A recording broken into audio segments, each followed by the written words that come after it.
That's a lot of things.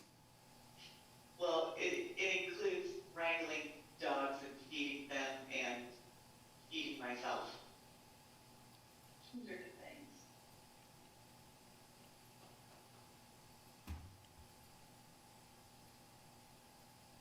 Ashley, no one signed up for public comment. Thank you.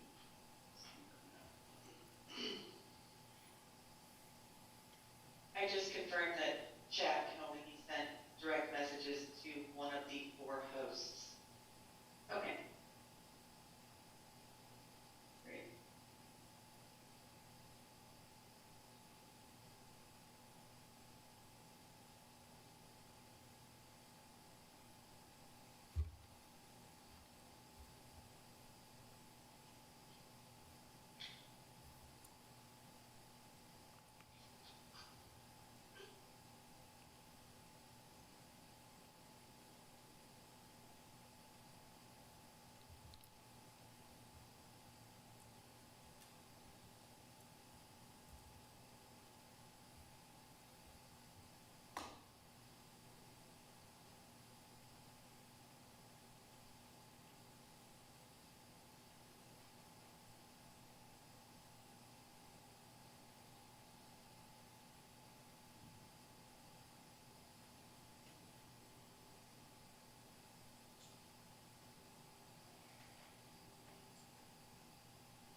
Chad, we have quorum whenever Kurt is ready. Okay, thanks. Recording in progress. All right, we have a quorum. I'll call the meeting to order. Do we want to do introductions, Jessica? Jessica Morton, your Transportation Planning Manager. May I start, please, with the instructions for today's meeting? Great. Okay. Good afternoon. I'm Jessica Morton, your Transportation Planning Manager, and I'm here with Ashley Briers on video and Kyle Kobe, a planner in person.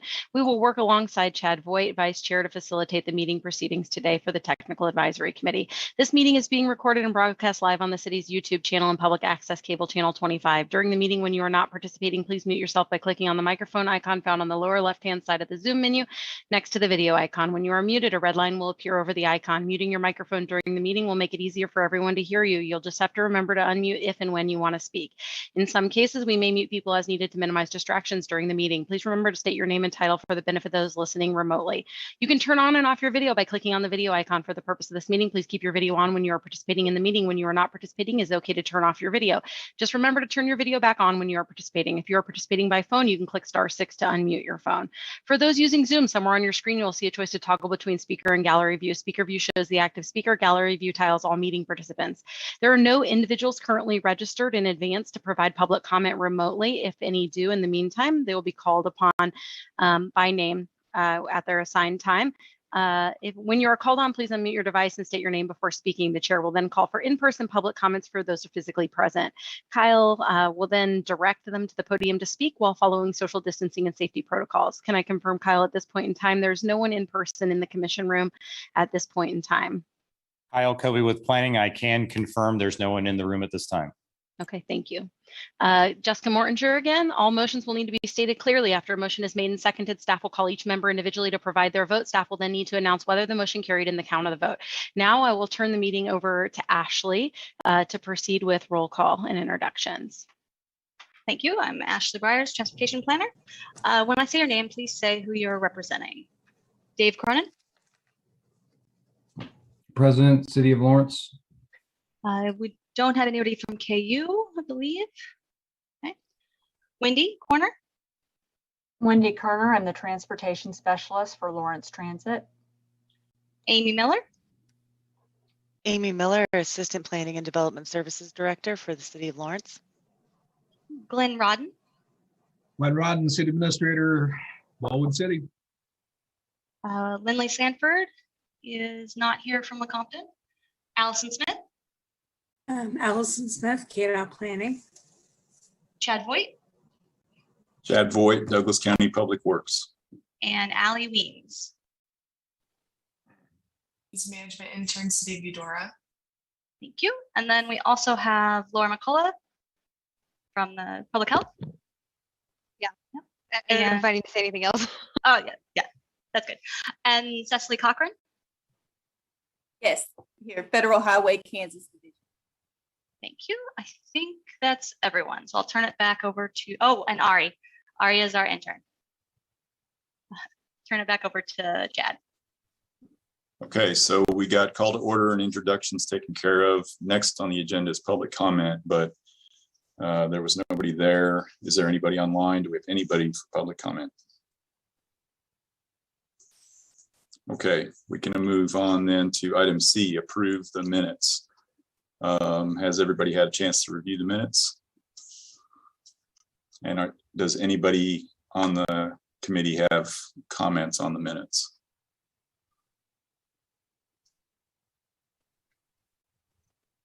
Does anyone want to make a motion to approve the minutes? I'd make a motion to approve the July 6, 2021 minutes. Dave Cronin, City of Lawrence. Is there a second?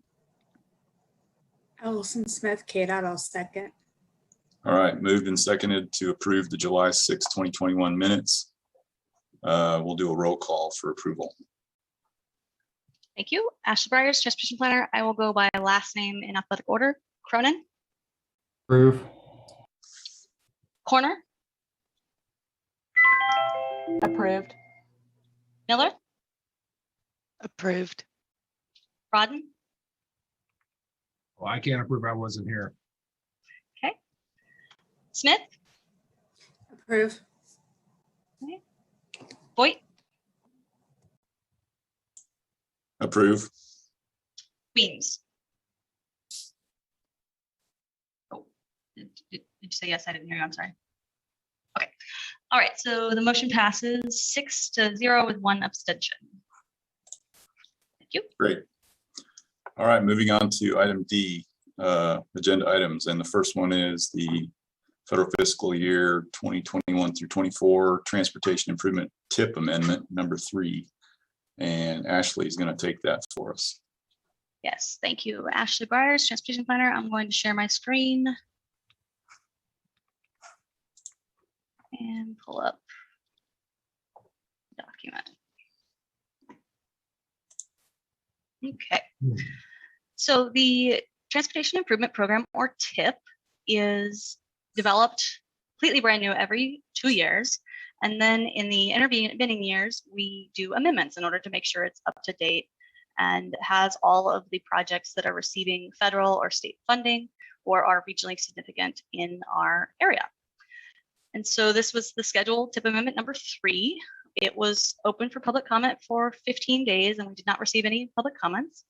And it's actually a fairly lengthy amendment because we needed to program several new projects, including some surfacing projects, this one on US 24 for KDOT, and then an ITS project, Intelligent Transportation System project for some signals at 6th and Mass. And then we have some Lawrence Transit projects for the American Rescue Plan and some electric buses. And we have a new Douglas County project as well. And then there are revisions for various projects in order to make sure they are more aligned with how projects are developing or will be spending funding. And so we actually go on to page 2. So here's even more. One thing to note is Lawrence Transit is removing this CARES Act capital assistance project because they ended up deciding to use all that funding for operating rather than for capital. And then there are the TA projects that were awarded earlier in the summer and were included in the TIP amendment. So we needed to add the KDOT number to those projects. So those are all the projects. We did include, let's see, this one here, South Iowa's Traffic Street project was added on the first day of public comment. So it was included for the entire 15-day public comment period, but wanted to make sure that you were aware that it was added on the day. I will stop sharing my screen and see if you have any questions.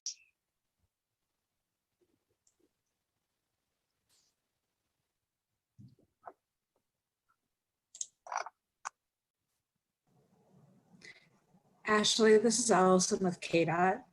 That Lawrence Transit, the change from capital to operating, it doesn't need to be in the TIP? Ashley Breyer's transportation planner. So it is in there. They were both programmed. It was capital and operating. And so the operating, I guess it was, increased while the capital went away to reflect that. Okay, thank you.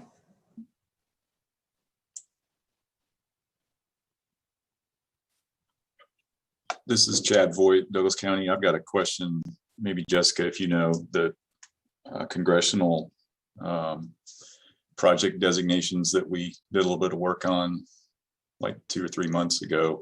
I've been trying to watch the infrastructure bill to see if those are still in there. Do you have any idea?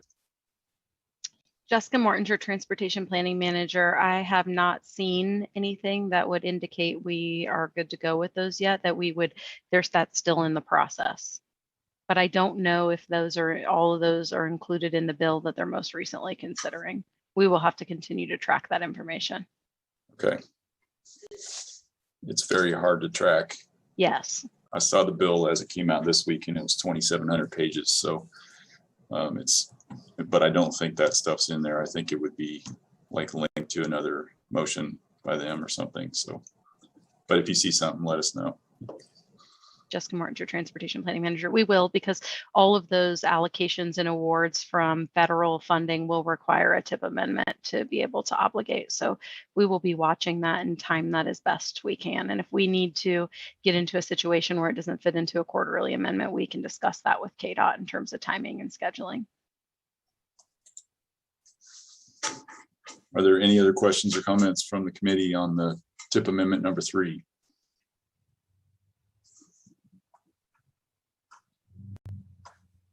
We would need a motion to approve this amendment.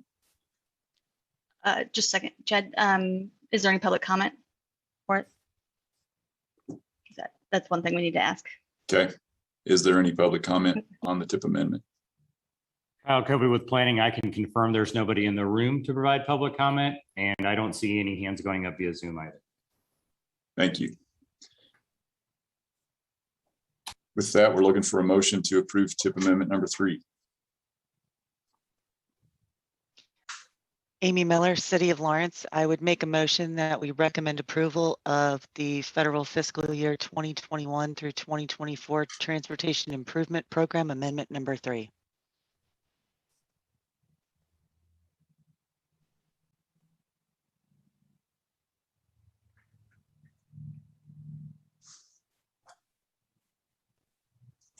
I'll second that motion. And again, let's call for a roll call of aye or nay or abstain. Thank you. Ashley Byers, Cronin, Aye. Corner, Aye. Miller, Aye. Rodden, Yes. Smith, Aye. Voigt, Aye. and Weems. Thank you. Motion passes 7-0. Thank you. All right, moving on to item 2, the Unified Planning Work Program. Jessica, take it away. Yeah, Jessica Mortinger, Transportation Planning Manager. I'm going to go ahead and share my screen with you. Hopefully you can see this. I'm looking at just the list of changes that were proposed in the 2021 Unified Planning Work Amendment number 1. This amendment summaries adjusts some of the actualities for rates for work within the year, updates some direct expenses that we knew were happening, reduces the amount of part-time staff we anticipate billing to the grant, and changed how we are direct billing some benefits related to our ability to reconcile our accounts.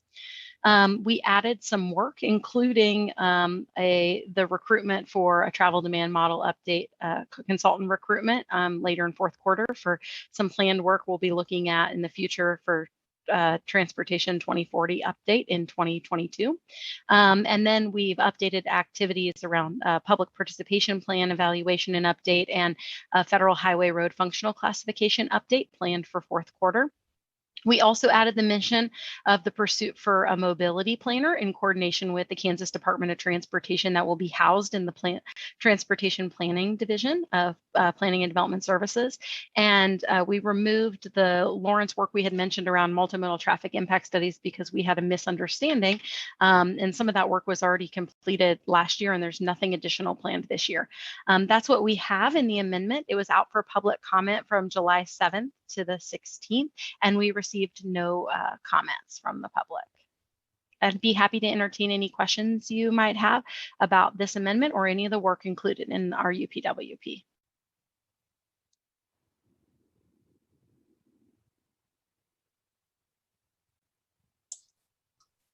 Any questions or comments from the committee?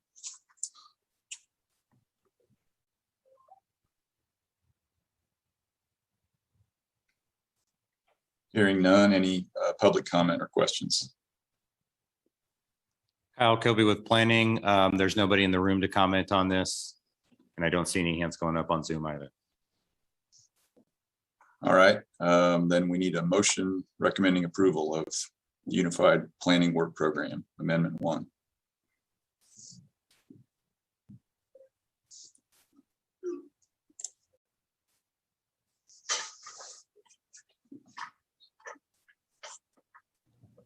Dakota City and Lawrence, I'd recommend approval of the 2021 Unified Planning Work Program, Amendment number 1.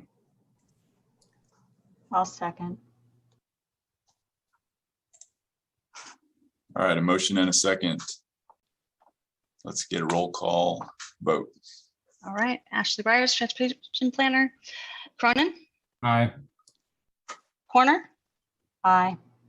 Miller, Aye. Rodden, Aye. Smith, Aye. Voigt, Aye. Weems. Aye. Right, motion passes 7-0. Great. Item number 3, Eudora, Baldwin City, Lecompton Pedestrian Plan Subcommittees. And this will be Ashley, right? That's right. Ashley Byers, Transportation Planner. Let me move over the agenda here. I'm actually going to share my screen so you can see it.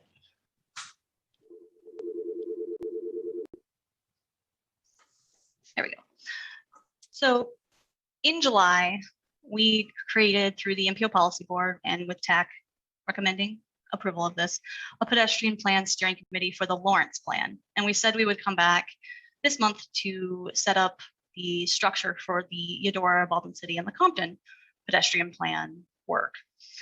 Through discussion with staff, the MPO staff is recommending that we create subcommittees from TAC that will have the TAC representative for each of those cities on it, and then various people from each of the communities to serve as a working group.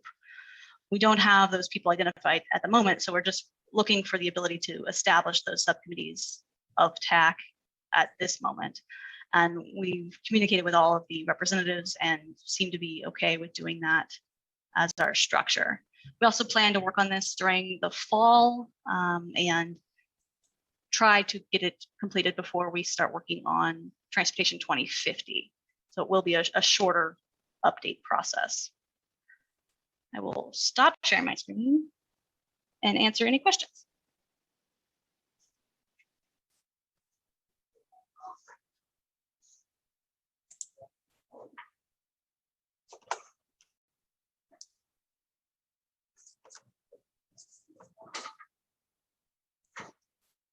Ashley, this is Chad Boyd, Douglas County. Who is our representative in Lecompton on the committee, on the TAC committee? So Ashley Byers, transportation planner. It's Lindley Sanford, and she has been attending the most recent meetings. She just had a conflict today, so Okay. wasn't able to attend.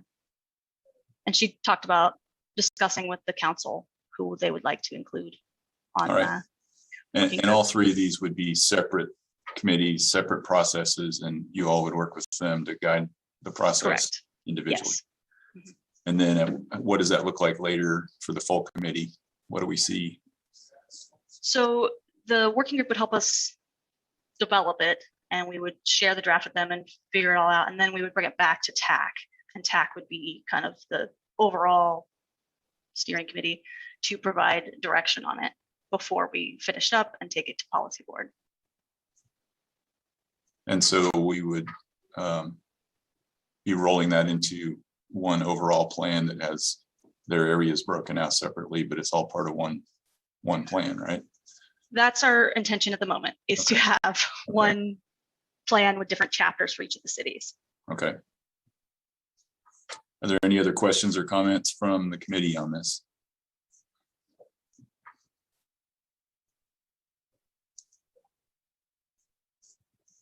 Do we have any public comment on this item?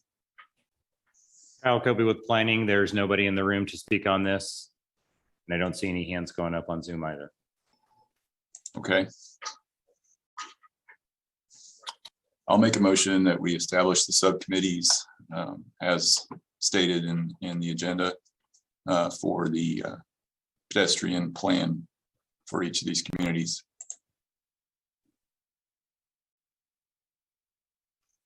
Is there a second?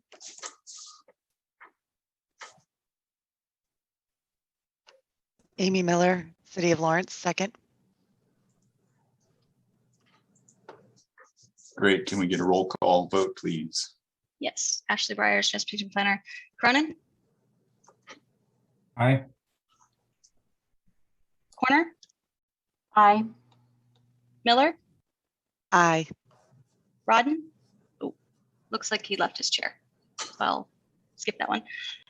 Smith, Aye. Hoyt, Aye. Weems. Aye. Right. Motion passes with 6-0. And I guess one abstention. Okay, great. Next item, transportation and land use research. This is a discussion item. Jessica, take it away.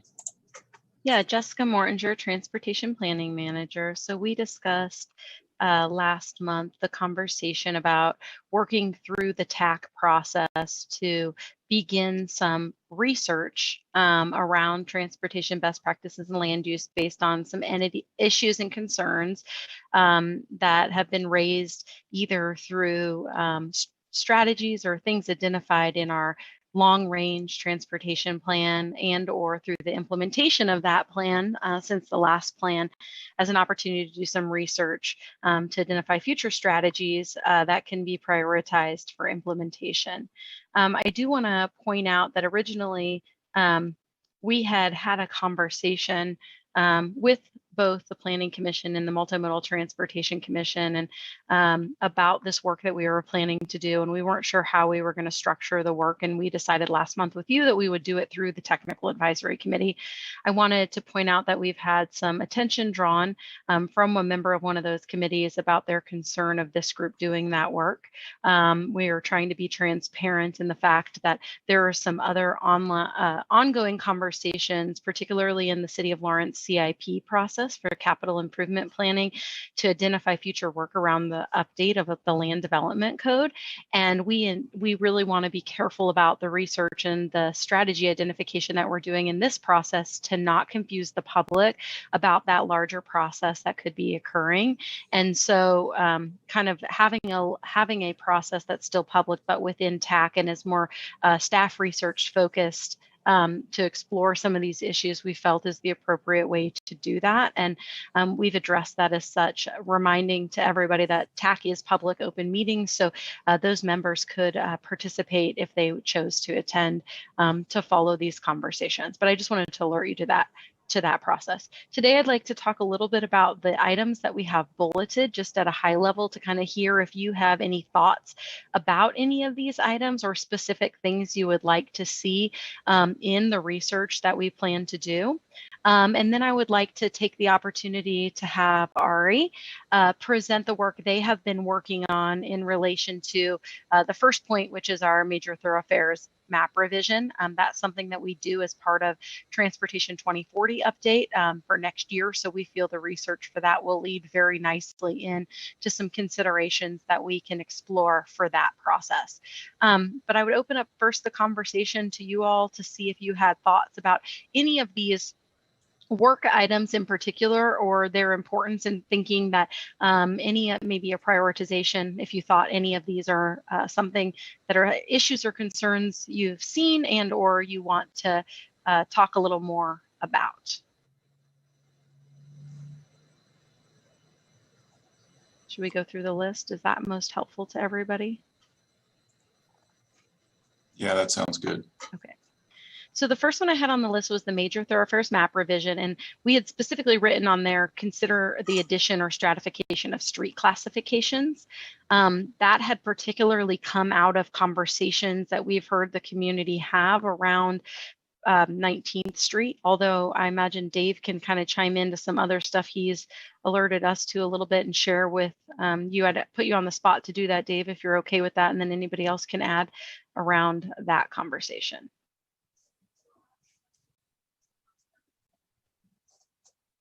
This is Dave Cronin, and you were breaking up a little. I think my internet connection is slow, so let me know if.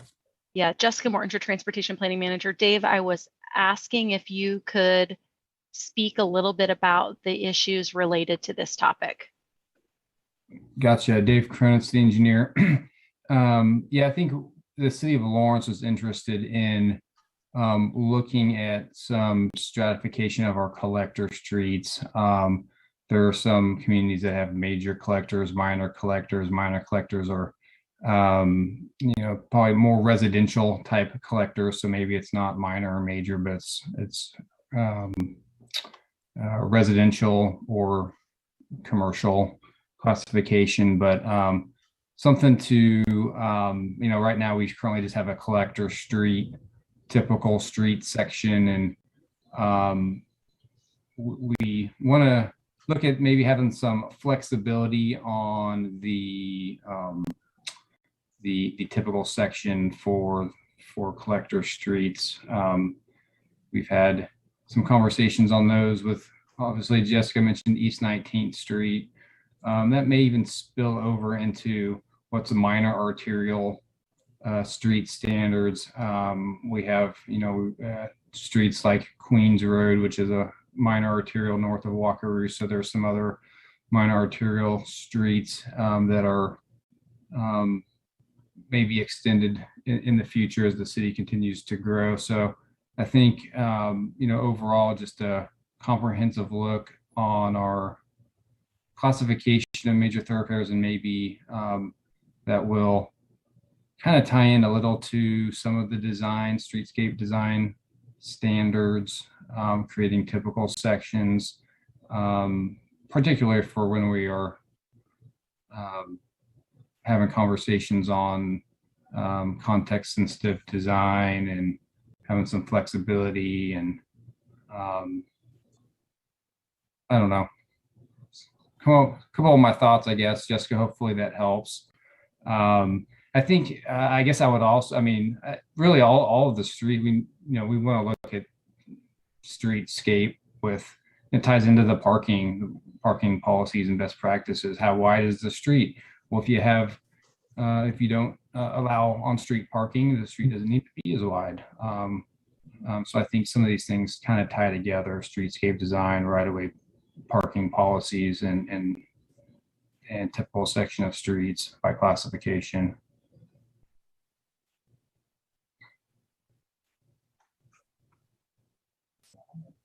Jessica Morton, your Transportation Planning Manager. Thank you, Dave. I think that helps. And in a second, you'll get to see kind of the beginning of some of that conversation we've had in terms of the outline that Ari will present once we get through kind of the discussion of this. So any thoughts or conversation any more about major thoroughfares? Jessica, this is Chad Foyt, Douglas County. Just to take a step back to the memo covering all of these bullets. You were pointing out that there was concern about the committee working on this, or the MPO working on this. Is that because it's Lawrence specific, or does this extend outside the city limits? Well, Jessica Morton, your Transportation Planning Manager. I don't know that the concern is that it's Lawrence specific. The concern particularly was that staff is the one doing the research. And I think this particular commenter member was just concerned that they felt like maybe our research wouldn't be progressive enough to present all the brightest or all the broadest ideas that could be pursued as solutions to some of these perceived and actual challenges that are being faced. And so I think they were less concerned about the fact that there are other jurisdictions also as part of the conversation, because there are some of these things we could get into, that could impact other communities besides Lawrence. And depending on what we hear from you in terms of what you're kind of looking for, I think the research can help other places possibly, first off. But I think secondly, their concern was more along the lines of that they felt those committees should drive the work and get involved sooner and shape that a little bit more than allowing just staff to do that.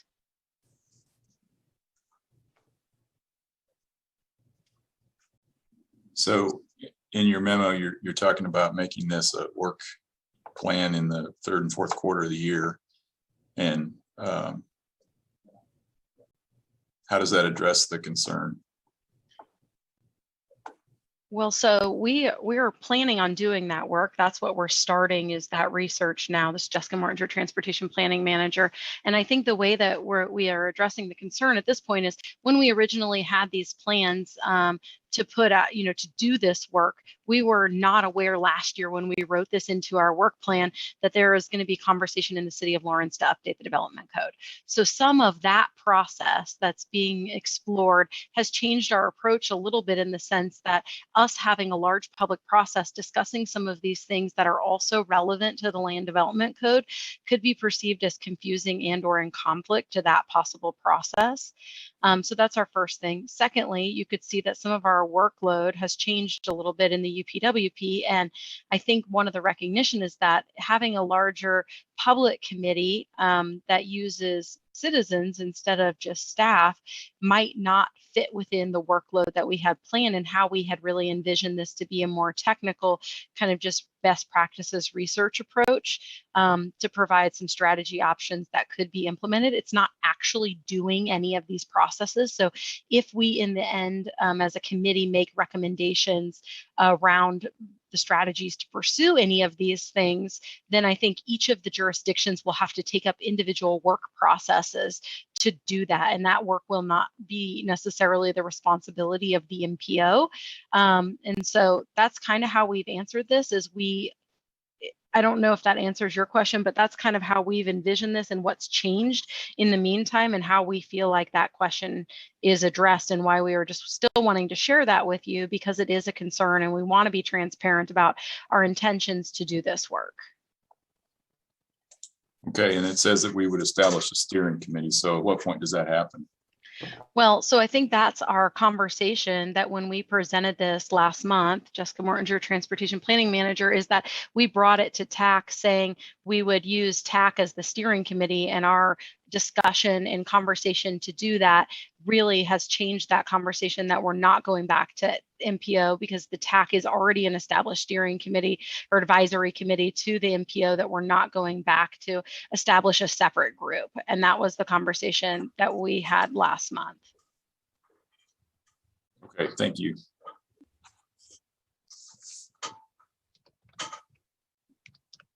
Okay, Jessica Mortinger, Transportation Planning Manager. We'll go back. Does anybody else have any conversation about major thoroughfares? If not, we can move on to a conversation about that kind of has remained on our list. That's been something that we have talked about with the Technical Advisory Committee in the past, which is the placeholders in the Land Development Code. This is one that's a little more vague to us because there are some placeholders for transportation corridor overlays that currently don't have any content in them. Again, they will be in a document that's under consideration for updating, but I'd be interested to hear any comments anyone might have about that work or where that might fall into priorities.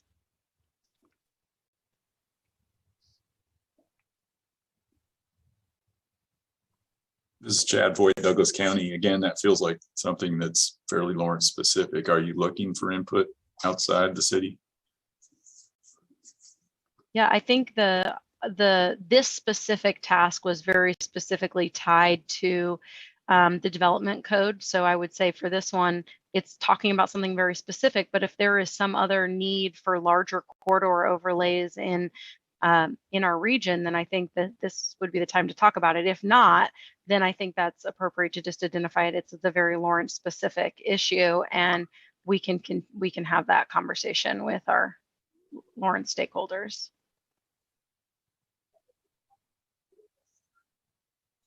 Does anyone else on the committee have comments about that specific point?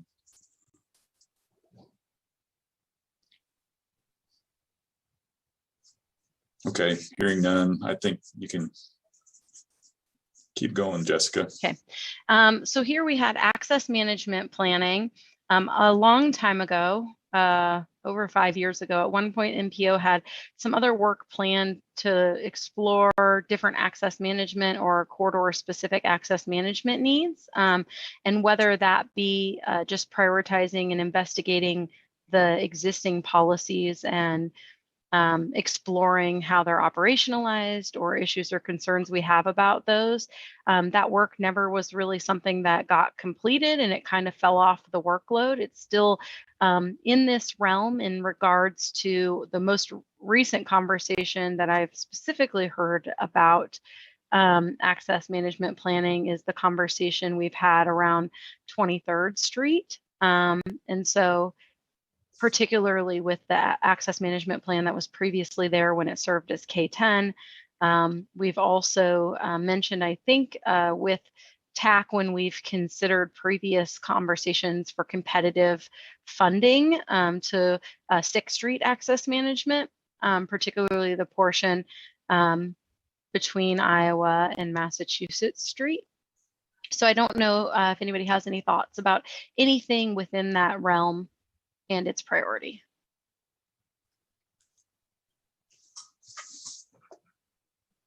Any thoughts on that from the committee?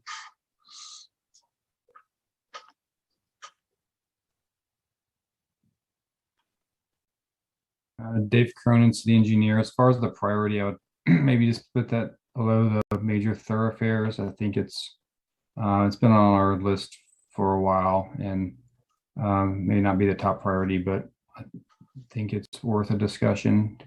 Keep it on the list. I think 6th Street in particular is one specific corridor that we should look at.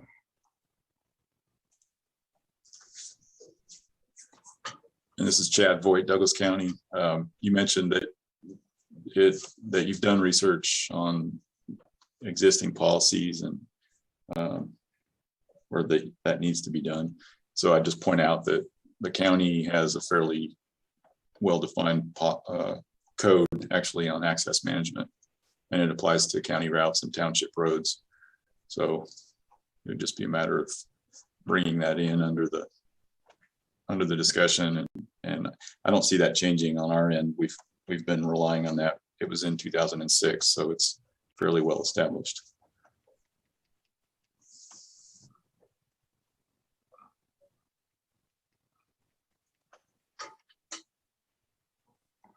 Any other comments from the committee?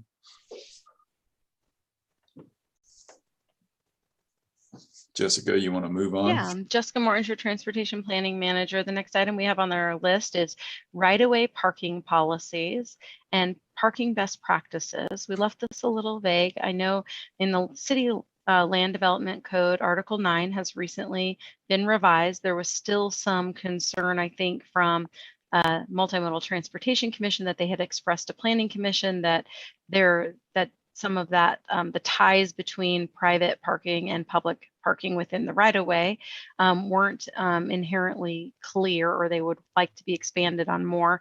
We have discussed other local issues about private site plan development and parking within the right-of-way in terms of using parking within the right-of-way to meet site requirements, and having a consistent policy about that, or when it is done. That has been done. We were kind of pulling together some of those examples, I think. Any other thoughts or comments about right-of-way parking policies and parking best practices? Ooh, before I turn it over, we also had an ORIAD, the EPA parking study that was done within the ORIAD neighborhood. And we have a 10-year City of Lawrence downtown parking operations plan. So those are the other things kind of related to parking that are on our radar. The EPA study was never implemented. And the downtown parking operational plan is under implementation now.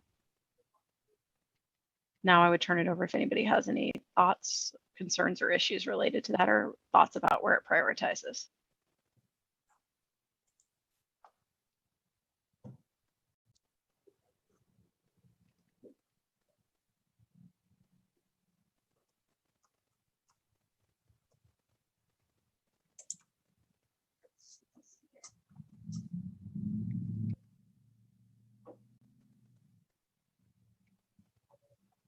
I don't think we've got any comments on that, Jessica.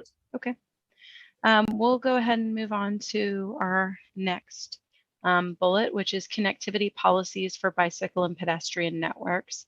So here, I think we were thinking about best practices in terms of obviously connecting networks, thinking about things that go so far as best practices around connections. You know, some of the retrofits we're doing about connecting right away parking to store entrances, thinking about policies around pedestrian easements and timing for constructing, where we have, you know, as an example, Lawrence has some pedestrian easements where the infrastructure has never gotten constructed.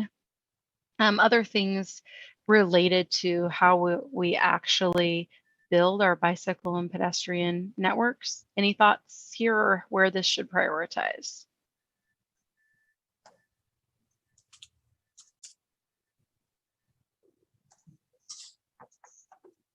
Dave Cronin's the engineer. Jessica, you say connectivity policies. Is it something, will the policy potentially translate to subdivision regulations or requirements in code for connecting facilities. Yeah. And this would be research on best practices. Jessica Mortinger, Transportation Planning Manager. I think that could be an appropriate technique or strategy. I know that's one that's been discussed publicly with some interest to Multimodal Transportation Commission.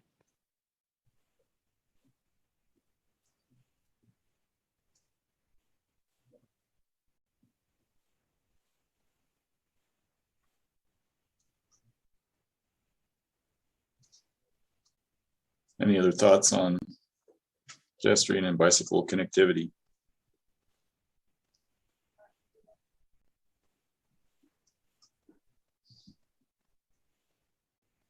All right, Jessica. Okay. All right, Jessica Mortinger, Transportation Planning Manager. Our last topic that we have kind of on the list is streetscape design. We've talked about it a little bit in relationship to some of the stratification and how it's tied to major thoroughfares. We're looking at here, I think, some of the design elements of the streetscape, but also I think here may be considerations around pedestrian crossing improvements allowed, could be traffic calming elements. It could be just other more traditional streetscape considerations in terms of right-of-way parking policies like Dave Cronin mentioned. So thoughts here could tie back into the streets, like a complete streets policy. I know our communities talked before about a complete streets design guide, exploring options here that could expand our streetscape design choices. I'd open that to any conversation about topical stuff here or how that would prioritize.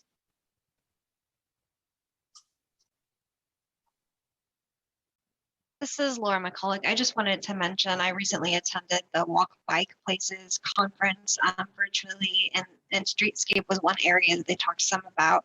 And I definitely like the idea of building for pedestrians and building streets for pedestrians as well. And so they did reference the pedestrian first toolkit. I don't know if that's something that you all have taken a look at or not, but I can paste it in just in case you haven't taken a look at that yet, but I really like some of the ideas that they discussed in there too, the different elements to think about what makes a street appropriate for pedestrians of all ages and abilities. Jessica Mortinger, Transportation Planning Manager. Thanks, Laura. We could take a look at that, and I think that might be something we could look at compared to the Complete Streets policy checklist that's used. Maybe there's opportunities to evolve that, particularly in the city of Lawrence, and make recommendations about considerations earliest in the design process in regard to considering all users.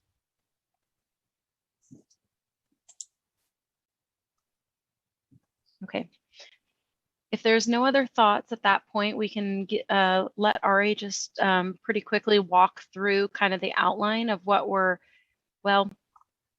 let Ari walk through the outline of what they're looking at for their kind of thing. So you can kind of see what research we're starting to put together in the process that we're kind of starting on to ask you kind of what else you would like to see, how else, other things that might be helpful for you to consider. And then maybe if we could bring it back to the big list after that to talk about, we've started one topic, which other ones would you like us to kind of start next and prioritize so we can get started on them.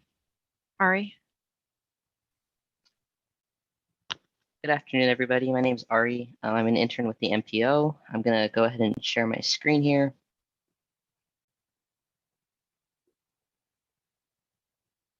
Can everyone see that? Okay.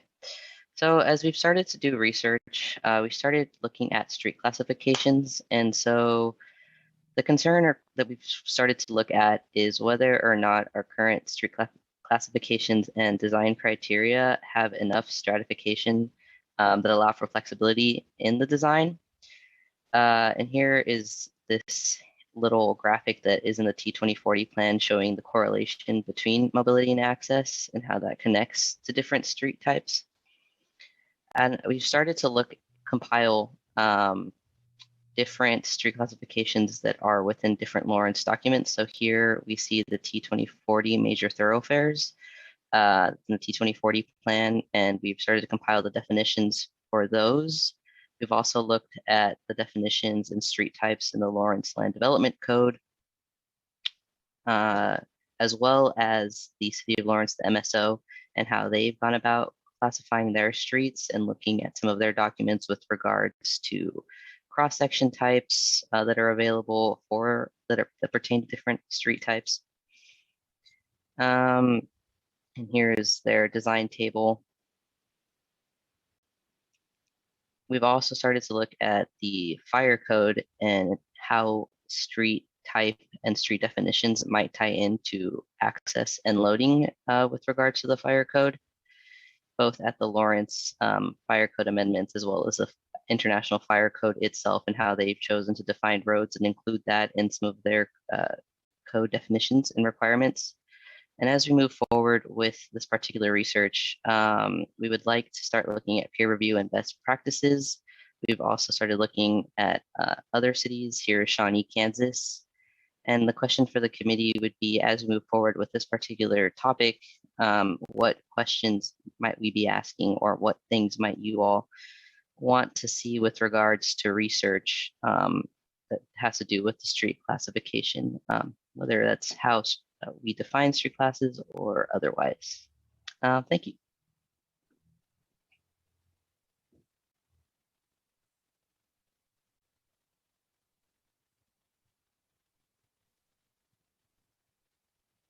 So I'm going to ask a little more specific question to Ari's question, which is, so like for some of those street classifications, do you want to see street views, like screenshots of what those streetscapes look like?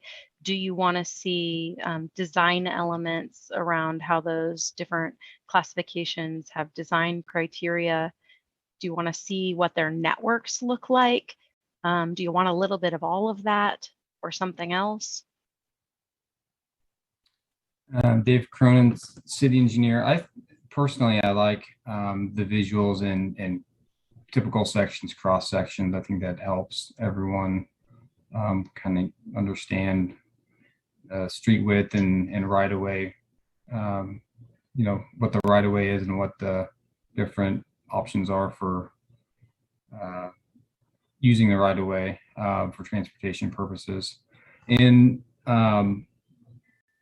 you know, I guess the other thing is, as far as research goes, is there, you know, best practices for based off of average daily traffic volumes for collectors versus, you know, like a minor collector versus a major collector versus a minor arterial, some criteria to use so that, again, as we're looking to the future and designing new streets when we grow and we're, you know, hopefully able to use our model to project traffic volumes, that will help drive some of the beginning decision points on, you know, what type of classification street width is appropriate. Of course, we always will have conversations about other details in the context of the project, but I think, you know, back to my thought was that the average daily traffic volume would, I think, be important to look at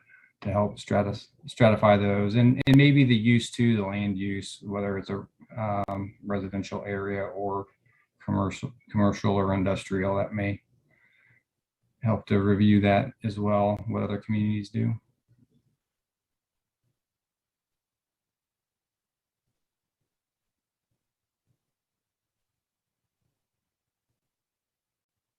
Jessica Martin, your transportation planning manager. Okay, that's helpful. Ashley, if we can go, I don't want to end this conversation prematurely. So if anybody has any other thoughts about that, we can continue to talk about it. Otherwise, Ashley, can we go back to your screen share with our priority list? Maybe I can be presumptuous and make a few assumptions based on kind of the level of discussion that some of these have yielded, that maybe we will continue to follow up on our research of major thoroughfares, followed either closely with either right-of-way parking policies, parking, or streetscape design as kind of the next in line for elements, followed maybe by connectivity, and then access management, and then transportation corridor overlays. I'm just basing that based on kind of the interest in some of the conversation and feedback we heard. If you'd like any of those moved kind of in a different order, that would be helpful for us to hear.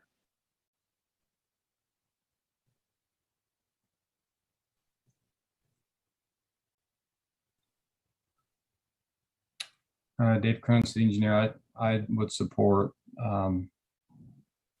this order of priorities.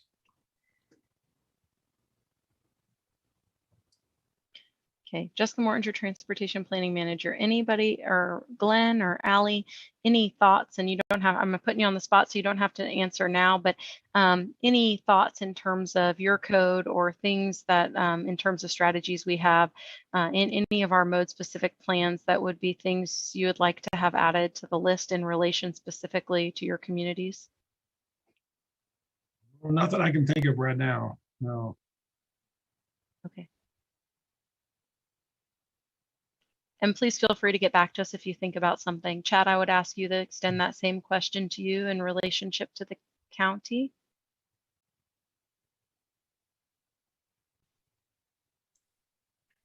Yeah, I'm not seeing anything that we would need to add. I think what you've got here looks good. Okay, thank you. All right, this gives us, I think, something to work with in terms of our continued work in research and bringing some additional information back to you to help keep guiding the work that we can prepare to be used for future conversation. Unless anyone else has anything else, I think that kind of concludes that discussion. All right, great. Thank you. Next on the agenda are the quick updates that Jessica can give us a little bit of background on. Jessica Morton, your transportation planning manager. Quick update number one about the transit route redesign. We've included the link to that study process. The steering committee is meeting and beginning to evaluate the pros and cons of all the existing services and the feedback they heard from the first round of the survey. That process is underway.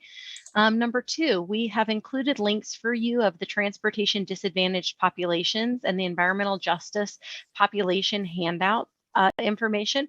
We have developed some web content and PDF handouts to better describe some of that technical analysis that we have been conducting and using in much of our planning processes. So I'd invite you to look at those and use those as resources as you are maybe exploring some of the same content or analysis that we are working on. We have number item is a planned federal functional classification map update. As we mentioned, the addition of this into our UPWP. We mentioned last month, we were alerted to some changes and some impacts that's had on the county system. And in preparation for the T2040 update, we are planning a federal functional classification map update. So we will bring back to you a conversation next month on the agenda with the proposed changes that we are working through with project sponsors who are impacted by those changes for a conversation before we would have a future consideration of that with an action item on a following agenda. And then also provided number 4, the link on here is the monthly KDOT update, and we have included the link to the updates that KDOT provides us about their most relevant project and grant information timelines. I would be happy to entertain any questions anybody has about any information on the quick updates.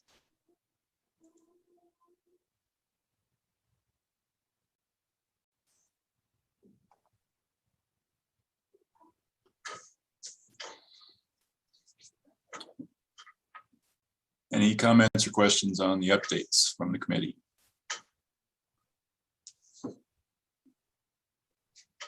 All right, hearing none. Other business, we don't have any other items. Does the committee have anything in general that anybody wants to talk about before we adjourn?